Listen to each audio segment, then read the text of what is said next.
Assalamualaikum warahmatullahi wabarakatuh.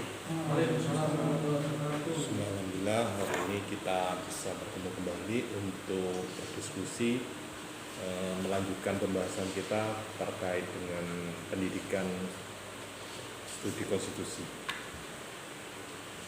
Pada siang hari ini kita akan bahas tentang sistem perubahan konstitusi. Sebenarnya banyak materi yang saya punya. Ada yang terkait dengan amandemen yang baru atau mungkin yang pernah terjadi di negara kita, yaitu terkait amandemen undang-undang. Itu mungkin bisa Anda lihat di e-learning nanti ya. Ada sekitar 64 slide. Tadi perubahan apa saja yang terjadi di dalam konstitusi kita, saya kira di slide itu ada. Tetapi pada kesempatan hari ini saya hanya membahas secara teoritis ya. Membahas bagaimana teorinya atau mungkin terkait dengan sistem perubahan konstitusi, baik itu di negara luar atau bisa juga yang terjadi di negeri kita. Ya, memang ada beberapa tahapan-tahapan terkait dengan perubahan konstitusi sesuai dengan materi yang mungkin adik-adik sudah bagikan dari semua terkait dengan kerangkanya pasti ada seperti itu. Oke, di dalam sistem perubahan konstitusi ini ada dua model ya, atau dua sistem perubahan konstitusi yang berbagai negara. Yang pertama itu adalah renewal. Renewal itu istilahnya adalah pembaruan, yaitu apabila suatu konstitusi atau undang-undang dasar dilakukan perubahan dalam arti diadakan pembaharuan, maka yang diberlakukan adalah konstitusi yang baru secara keseluruhan. Hal ini biasanya dianut oleh negara-negara Eropa seperti yang penganut, kalau dalam hukum itu ada istilah kontinental. Ya, Anda ingat nggak ketika ada belajar pengantar ilmu hukum itu kan ada aliran hukum ya, kontinental gitu. Nah itu biasanya negara-negara seperti Belanda, Jerman, Prancis itu menggunakan model seperti ini. Artinya perubahan secara total. Itu konstitusi bisa juga berubah semuanya. Ada yang revisi. Kemudian ada juga istilah amandemen. Ini biasanya di negeri kita atau istilahnya adalah perubahan. Yaitu apabila suatu konstitusi diubah atau diamandemen, maka konstitusi yang asli tetap berlaku dianut negara-negara Anglo-Saxon seperti Amerika Serikat, Indonesia. Jadi perubahan undang-undang atau amandemen itu tidak serta-merta langsung berubah secara drastis, tetapi mungkin ada proses. Jadi kayak perubahan A menjadi E, mungkin hanya kosakata atau mungkin penegasan dari isi sebuah konstitusi. Atau bisa juga pembagian kekuasaan itu penambahan kelembagaan, ada pemisahan kekuasaan secara jelas. Seperti kalau di dalam materi saya itu ada kelembagaan baru, seperti adanya DPD, dulu kan tidak ada di undang-undang yang pasal undang 45 saya kira belum ada yang namanya DPD. Dulu yang ada adalah utusan daerah masuk dalam fraksi utusan daerah di Majelis Permusyawaratan Rakyat. Tapi hari ini secara kelembagaan kenegaraan ini berdiri sendiri. Jadi ada DPD yang sekarang ketuanya adalah Lanyala. Nah itu mereka mewakili utusan daerah. Jadi ketika dia menjadi wakil, ya memang benar-benar dia putra daerah. Kayak Jawa Timur mungkin hanya 3 orang lah maksudnya yang bisa mewakili menjadi perwakilan yang duduk di lembaga Dewan Perwakilan Daerah. Itu salah satu contoh perubahan yang ada di kita. Nah, antara renewal dan amandemen itu memang beda aliran. Kalau renewal jelas menggunakan aliran kontinental. Jadi kalau berubah ya berubah total. Dan yang lama langsung tidak berlaku. Artinya Kalau di amandemen ini masih dianut, tetapi ya mungkin sebagai rujukan. Ya, awalnya seperti apa? Bisa juga kembali kayak zaman Orde Lama, Orde Baru, itu kan sampai Orde Baru menyatakan melaksanakan undang-undang keseluruhan secara benar dan konsekuen. Kemudian di era reformasi ada amandemen. Nah ini yang terjadi di berbagai macam negara. Ada beberapa teori-teori tentang perubahan-perubahan itu. Arnold dan menurut KCSY ada 4 cara untuk mengubah undang-undang atau konstitusi. Yang pertama ada beberapa kekuatan yang bersifat primer atau primer force. Ada perubahan yang diatur dalam konstitusi formal atau amandemen. Ada penafsiran hukum atau judicial interpretation. Yang keempat, kebiasaan-kebiasaan yang terdapat dalam bidang ketatanegaraan atau usage and convention. Ini maksudnya adalah perubahan itu terjadi karena apa? Yang pertama ini ada kekuatan yang bersifat primer atau pokok, primer force. Ada kekuatan yang memang untuk mengubah. Misalnya ada gerakan-gerakan, misalnya kemarin ada gerakan mau menjadikan negara Islam menjadi khilafah dan sebagainya. Atau bisa juga negara ini dijadikan negara apa? Serikat, republik, atau apa. Tapi itu ada kekuatan yang dominan yang bisa menguasai parlemen misalnya. Misalnya dalam hak voting atau impeach atau hak untuk perubahan mungkin menjadi dominan sehingga perubahan itu terjadi. Ya, jadi istilahnya di sini ada some primer force. Ada beberapa kekuatan yang memang mendominasi sehingga itu jadi perubahan. Bisa saja itu terjadi seperti atau bisa juga status quo, mempertahankan konstitusi yang ada sehingga tidak bisa berubah. Atau bisa juga ada kekuatan yang memang harus berubah. Misalnya kalau kemarin ada ide mau bahwa dalam rekrutmen kepala negara pemerintahan akan diberlakukan 3 periode misalnya, itu kan ada sebuah ide itu muncul, tetapi tidak ada kekuatan primer force sehingga itu ya tidak bisa dijalankan. Andai kata ketika ide itu muncul kemudian ada bom, bisa saja itu terjadi. Jadi mereka yang ada di lembaga legislasi melakukan sebuah kesepakatan untuk melaksanakan sebuah perubahan sehingga itu bisa terjadi perubahan.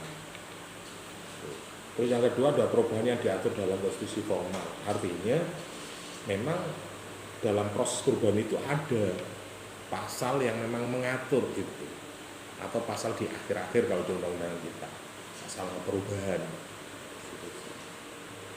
Jika ada terjadi masalah apa atau memang sudah ada proses tahapan-tahapan yang dilakukan, ya itu bisa dilaksanakan. Artinya memang secara konstitusi diatur di dalam pasal-pasal peralihan.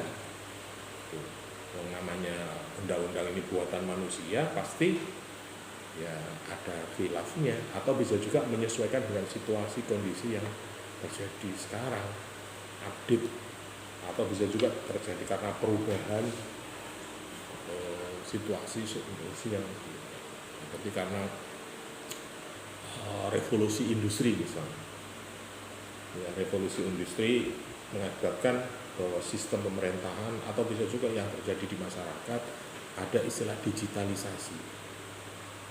Ya, ada perubahan, ada disrupsi sebuah perubahan kehidupan di masyarakat maupun di pemerintahan sehingga itu mengharuskan ada sebuah perubahan, maka itu bisa juga diproses ya, dalam perubahan itu atau dalam kondisi tertentu. Atau juga yang ketiga ini adalah penafsiran secara hukum atau judicial interpretation. Artinya bahwa di sini ada sebuah koreksi.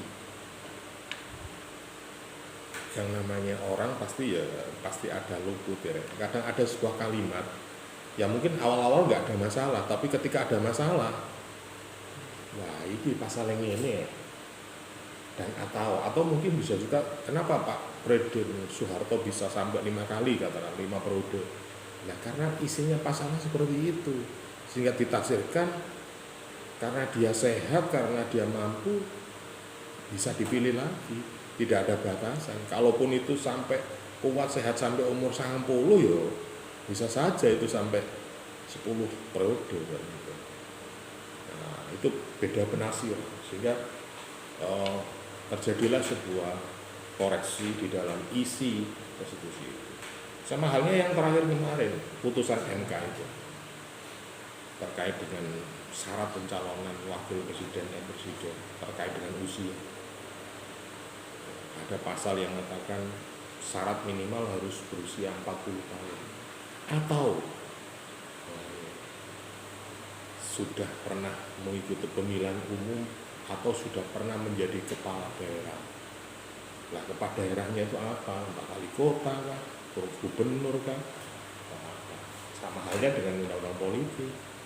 Hak politik ketika Anda sudah dikatakan punya hak politik ketika sudah usia 17 tahun atau sudah menikah. Jadi kalau Anda misalnya usia 15 tahun kok sudah nikah, ya secara otomatis Anda punya hak politik. Anda harus punya KTP. Masa awakmu gurung KTP duwe keluarga duwe anak, lalu yuk piye ngurus apelne. Nah, itu mungkin bisa juga seperti itu. Nah, kasus-kasus yang kemarin terjadi penafsiran itu, perbedaan penafsiran bisa juga ya karena tahun politik, bisa juga ditafsirkan macam-macam. Atau mungkin yang kebetulan hakimnya adalah saudara.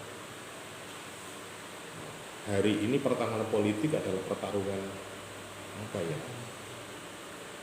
Patron kan atau politik dinasti atau bagaimana. Itu terkait dengan budaya kita ya seperti itu. Ya. Orang berjuang itu ya pertama memperjuangkan dirinya, keluarganya, lingkungannya, negaranya. Gak langsung ngomong negaranya diwalik baru awake. Malaikat sampai. Apalagi budaya kita. Pasti itu akan terjadi. Ketika Anda punya sebuah proyek atau mungkin sesuatu yang barangkali mau dilempar atau dijual, saya kira Anda menyampaikan dulu pada orang-orang terdekat dulu, tak langsung didolong jopo, saya kira enggak itu. Nah, sama halnya politis, kekuasaan itu enak, pekerjaan apalagi menghasilkan sebuah finansial, martabat, derajat sosial dan sebagainya. Saya kira itu menjadi cita-cita bagi semua keluarga. Pada akhirnya itu terjadi. Nah, ada juga penafsiran yang lain mungkin terkait dengan itu. Atau mungkin lawan politiknya yang bisa juga hal-hal yang terkait dengan itu atau penafsiran-penafsiran yang lain sehingga itu bisa mengakibatkan terjadinya sebuah perubahan konstitusi. Misalnya terkait dengan lembaga tertinggi negara. Sekarang tidak ada namanya lembaga tertinggi negara. Tertinggi adalah hukum, semua lembaga tinggi jadi sejajar dengan presiden sebagai mitra pemerintah yang punya kekuasaan. Ada yang di legislasi, ada di yudikasi, ada yang di eksekusi. Makanya kemarin ketika Pak Jokowi ditanya terkait itu, ya jawabnya secara politis. Itu bukan ranah kami sebagai eksekutif, itu adalah ranahnya yudikatif. Itu kan secara apa ya, secara politik. Oke.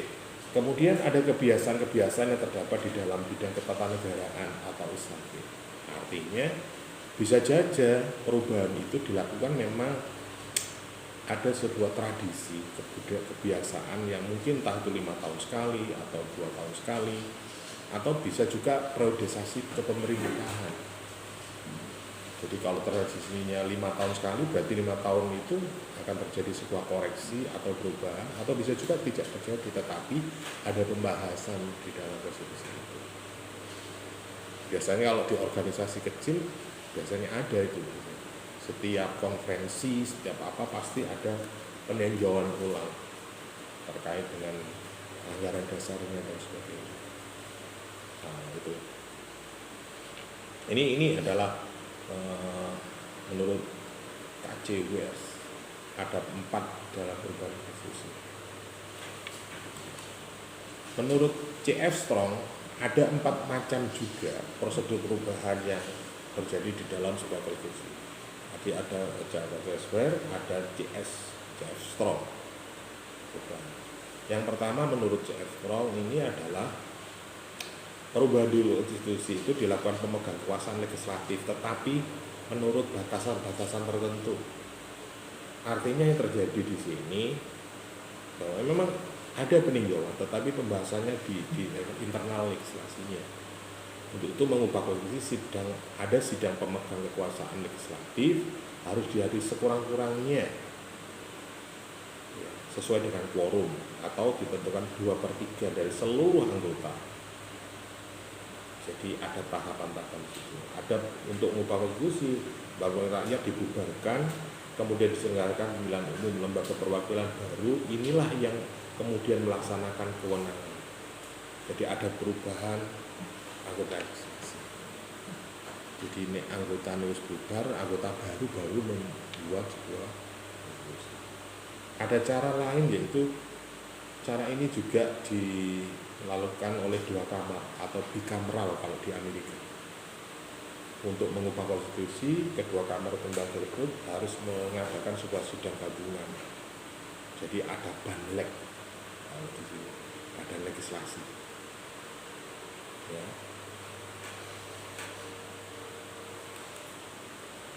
Nah, perubahan konstitusi ini dilakukan oleh rakyat melalui referendum. Ada juga melalui referendum. Artinya apa? Referendum berarti pendapat masyarakat. Jadi masyarakat menyatakan sebuah pendapat melalui proses referendum, ya kayak pemilu ya. Jadi untuk merubah konstitusi, maka lembaga negara diberikan wewenang untuk mengajukan usul perubahan kepada rakyat melalui referendum atau pebis. Rakyat yang menyampaikan pendapatnya dengan menerima atau menolak usulan perubahan tersebut di dalam lembaga perwakilan. Artinya angket itu disebar di dalam masyarakat, setuju atau tidak. Jadi, tapi di negeri kita saya kira nggak sampai ngono. Ya, cukup lah, apa partai politik. Artinya referendum itu sesuai dengan aspirasi yang ada di partai-partai. Artinya partai yang menduduki posisi lembaga legislasi. Mungkin ada batas ya, threshold ada 2,5%. Artinya yang bisa duduk di anggota legislasi itulah yang punya hak suara. Dianggap bahwa keterwakilan masyarakat di partai politik atau yang mereka yang terpilih di dalam anggota legislasi sesuai dengan ketentuan pemilu, maka dia dianggap itu.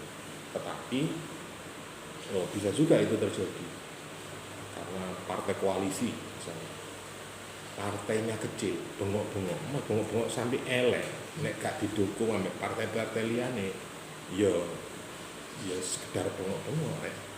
Tetapi kalau partai besar mengamini, mengiyakan, didukung, apalagi sesuai dengan quorum, saya kira itu bisa terjadi sebuah usulan pembahasan terkait dengan perubahan konstitusi.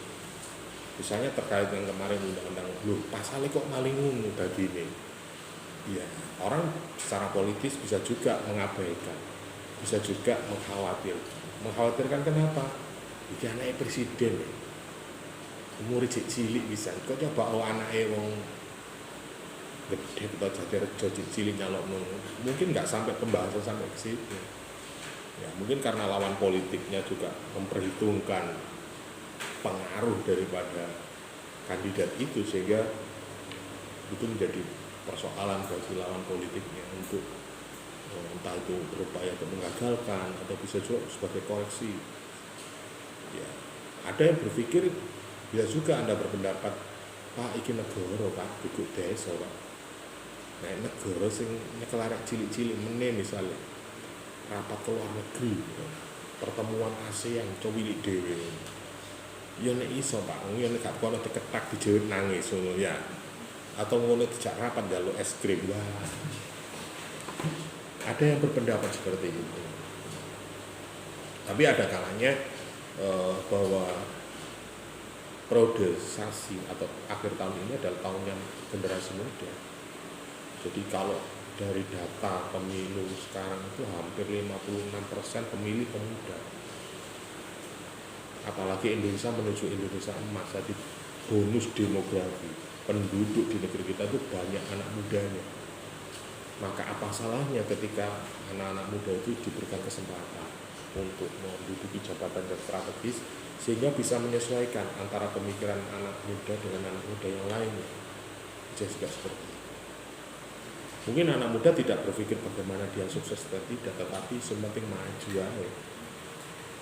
Perkara gagal itu biasa untuk mencapai sebuah sukses. Tapi kalau sudah besar, dewasa, itu ya harus berpikir 2 kali 3 kali. Ya, artinya lo finansial lebih umur itu sakpiro kan. Kalau Anda hari ini misalnya gagal, besok jalannya nggak masalah misalnya. Nah, bisa juga seperti itu. Kemudian yang ketiga, ini ada perubahan posisi yang berlaku di negara-negara serikat.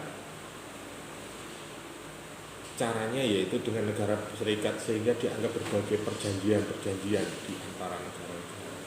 Mungkin negara-negara bagian itu ada kontrak kerjasama atau mungkin perjanjian kepatuhan terhadap negara yang adidaya misalnya. Nah, kayak kalau di negara kita kan bukan kerajaan tapi provinsi-provinsi. Kayak di Amerika bisa juga negara bukan provinsi. Nah, kalau di Mojopahit dulu kan ada kerajaan bagian. Jadi dia tunduk patuh kepada negara kerajaan pusat. Kalau di kita kan pemerintah pusat. Ya. Nah, bisa juga ini ada sebuah perjanjian yang mungkin nggak sama dengan negara yang lain atau negara bagian yang lain, sehingga terjadi sebuah kesepakatan baru atau peninjauan ulang atau istilahnya judicial review.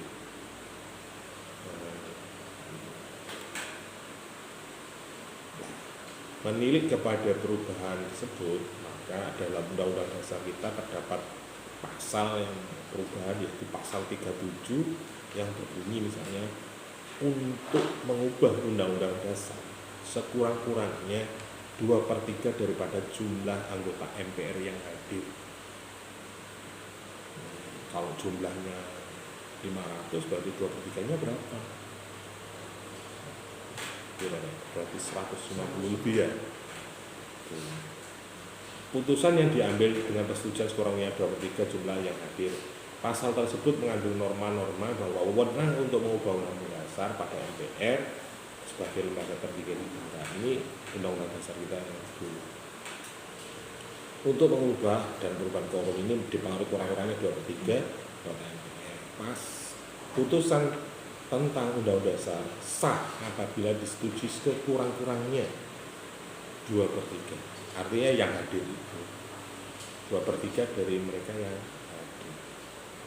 Ya, bisa saja kemarin misalnya PDI sepakat dengan 3 produk mengajukan karena koalisi, bisa juga karena dia mungkin di anggota legislasi hampir 40%, 50%.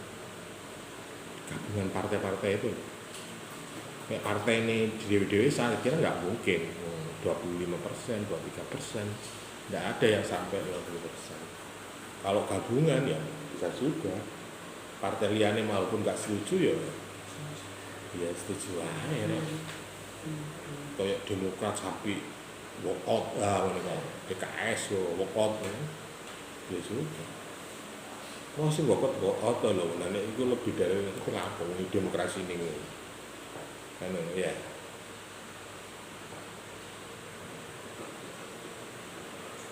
Itu di Undang-Undang Dasar kita.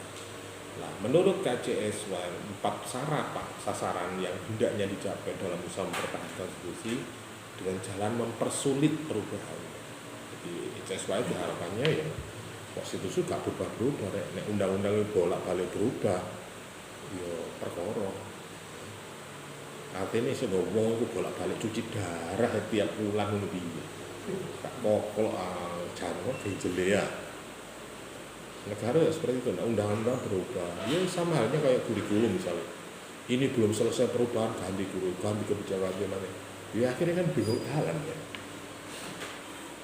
Nggak ada wujud hasilnya. Ya Bisa juga itu memang bisa berubah, walaupun itu tidak haram, artinya boleh-boleh saja. Tetapi ketika aturan itu berubah-berubah dan sering terjadi perubahan, ya persoalan juga bagi negara kita. Gitu. Kayak undang-undang otonomi daerah itu kan banyak perubahan berkali, sejak reformasi aja 4 kali 3 kali. Ya, tapi kalau birokrasi ya memang mempersulit itu. Jadi kecenderungan untuk mengembangkan sebuah syarat, mengembangkan sebuah formulir itu sangat kuat kalau mau birokrasi loh ya. Coba sampai ngurus KTP dulu tuh nggak pakai macam-macam, yang penting ada surat keterangan dari RT cukup kan. Saya harus ada fotokopi KTP KK, surat keterangan dari RT kepala dusun, disertai bukti pembayaran PBB ya. Baru ngomong baru selesai. Ini ono mana? Besok harus ada syaratnya, ada foto rumahnya. Google foto, oh bener-bener rumahnya di sini ya. Gak usah foto kurang, ono video nih. Ini loh rumah saya, RT-nya di sini. Ini rumah dekat Pak RT, berarti apa salah? Ya bener ya. Jadi iya ya mekumu ya. Apa kurang surat keterangan Pak RT? Pak RT dibujui kan desa di mbah meneh syarat apa maneh. Ini biasanya juga proses ini harapannya ini tidak terjadi. Kalau iso undang-undang ya berubah lah. Tetapi jangan sampai mempersulit. Sama halnya dengan digitalisasi. Seharusnya dengan adanya digitalisasi itu kan memudahkan. Tapi ini kadang meruwetkan gitu loh. Artinya adik-adik misalnya, Anda benar-benar kuliah enggak? Ada fotonya enggak? Foto agak editan, loh ini lah ada Google Foto. Gitu, misalnya jam berapa, oh benar terjadi, berarti kuliahnya dilaksanakan pada jam itu misalnya. Ini biasanya juga terjadi. Harapannya perubahan konstitusi itu bukan karena kepentingan sesaat, tetapi harus berpikir benar bahwa tujuan daripada konstitusi kita adalah bisa juga impian, bisa juga cita-cita para penerus atau founding father kita. Artinya undang-undang dasar itu puncak. Kalau secara teknis undang-undang di bawahnya boleh saja secara teknis itu di lapangan bisa menyesuaikan, tetapi kalau dasarnya ya jangan sampai serba. Pada sepeda motor bolak-balik cat kok ganti ku piye, atau sekere kok gontak ganti yo akhirnya dol kopi ya. Itu agar rakyat dapat mendapat kesempatan untuk menyampaikan pandangan sebelum perubahan yang lalu.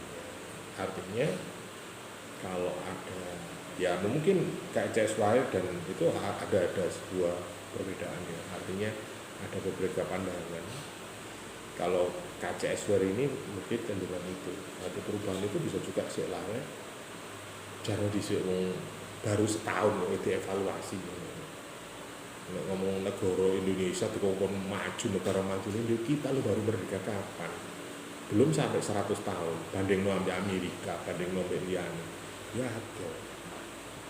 Tetapi dengan usia kemerdekaan kita yang ini, perkembangan negara kita hampir melaju dengan cepat. Artinya bisa juga mengejar negara-negara yang sudah merdeka lama. Ya, karena kita negara besar, penduduknya banyak, menjadi incaran bagi masyarakat dunia untuk mengembangkan sayap ekonominya, politik dan sebagainya.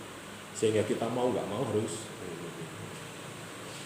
sama halnya produk-produk ekonomi misalnya. Banyak produk-produk negara-negara besar yang dijual di Indonesia. Walaupun regane murah rek, tapi nek payune akeh ya padha ae ngono. Misale Clarissa botol Kropo Opel ya. Walaupun 1000 dapat 5, tapi nek payune dari Sabang sampai Merauke. Atau mungkin sekabupaten Mojokerto. Jadi dari RT sampai kabupaten sampai kota, dari pelosok sampai pusat kota jual produkmu. Nah, kerupuk apa? Kerupuk Uyel Clarissa.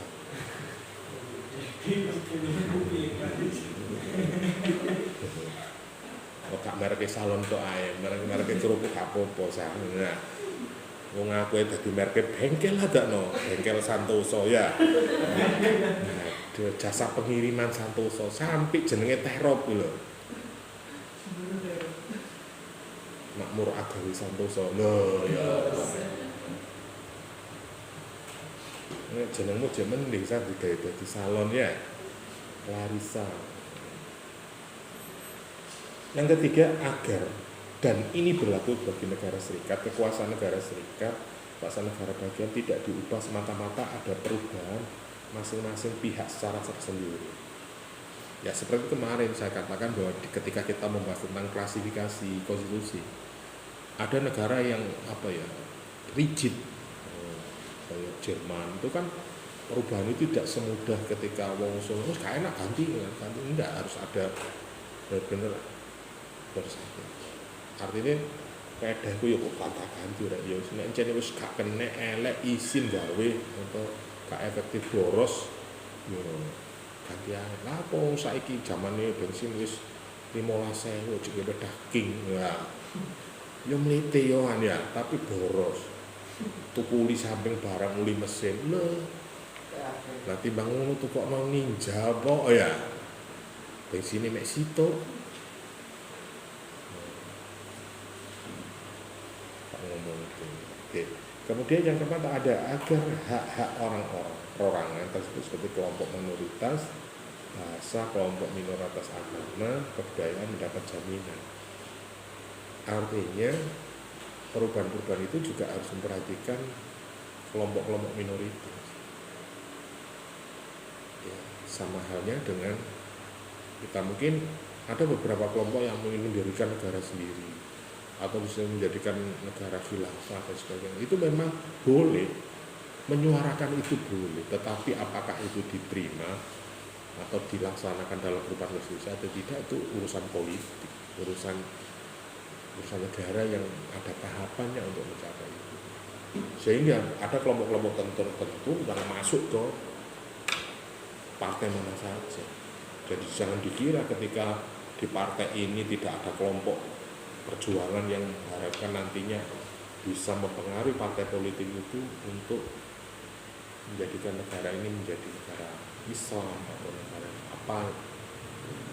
Mungkin secara pribadi kita umat muslim ya sepakat saja, tetapi ketika ngomong negara di Indonesia yang sangat pluralistik dan sebagainya, dan kita ingat sejarah berdirinya negara kita, ya kita jujur, katakanlah banyak orang muslim.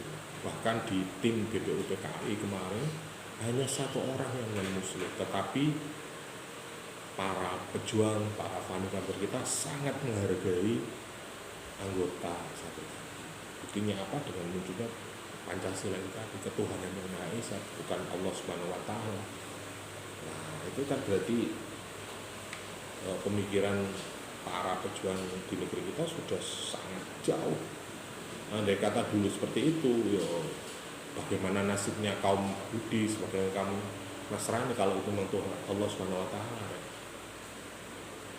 Karena menjadi asing di negaranya gitu. Tapi kalau seperti ini kan semua bisa mengakui Tuhan yang Maha Esa. Terus pokoknya Gusti Allah, terus pokoknya sing kuwasa. Sing kuwasa sapa? Yang terakhir ini ada konvensi yang disebut sebagai aturan hukum mengenai hukum publik, hukum yang tidak tertulis di bidang tenaga, sedang konvensi ketatanegaraan, kezaliman, kelaziman yang timbul pada praktek hidup ketatanegaraan. Artinya konvensi itu ya sewajarnya lah itu dilaksanakan. Misalnya seperti tadi, karena perubahan disrupsi sosial atau revolusi industri, kok cek pancep manual lah yo TV kancane jare ya. Tapi terkadang manual masih oke saja, dianggap masih sah. Bukti ini apa? Pemilu. Saiki cek usum coblosan. Lah wong liyane kok ambek mencicil tok ngene wis ora pilihane ya. Misalnya dengan e-voting, cara baru. Masuk ke dalam bilik dia melihat ini menggunakan AI ya. Imaginacy itu langsung pilihan iki berarti. Berarti ada gambar yang dilakukan gerak mata menunjukkan. Makanya sampai nek wasnare ya lihatlah matanya. Nah, bisa juga matanya adalah cermin hatinya kan. Menarik. Jadi sampai melihat kesungguhan orang bisa juga Anda lihat dari matanya. Tapi nek kadang arah-arah dimanfaatno ya. Sing motone kanca motoane. Ane rada iwu nilene. Makanya ada kelompok atau orang-orang tertentu ketika berhadapan pasti dia menundukkan kepala atau mungkin bisa juga tidak melihat atau bisa karena mata adalah cermin hati. Nek jarene wong-wong ya. Makanya nek matane politisi, motone gak padha, gak jember-jember kalau ngene ya. Matane politisi. Politisi nek motone koyo elang ngene wae serta nakalan iki, serta angel ditebak itu. Ya. Tapi nek motone lolol moto artis walah, sekamang tujuan. Kayak sampe nek misalnya bertanding silat atau apa, wis cok diwasno sikile, waktu gerak motone wis itu nanti akan makanya sekarang ada teknologi itu mengandalkan kornea mata. Bahkan kemarin di televisi itu ada orang melukis itu sesuai dengan gerak matanya. Jadi alat itu akan mengikuti pergerakan mata. Bahkan kornea itu sebagai kode alam, bisa juga kode teknologi yang saiki delok fingerprint ya. Ada yang menggunakan kornea mata tuh, nekat dicicilin ping.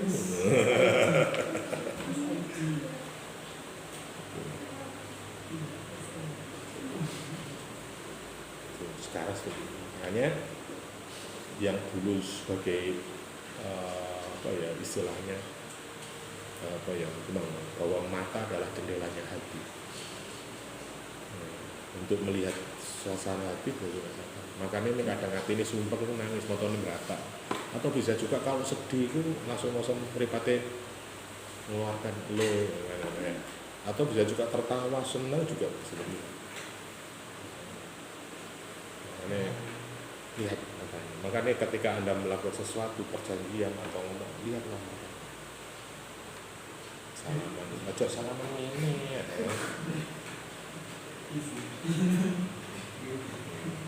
Ini ya sekelas Anda ya hanya oke selesai. Jadi itu ya sedikit tentang perubahan yang terjadi di dalam sebuah kondisi secara teoritis. Tapi lihat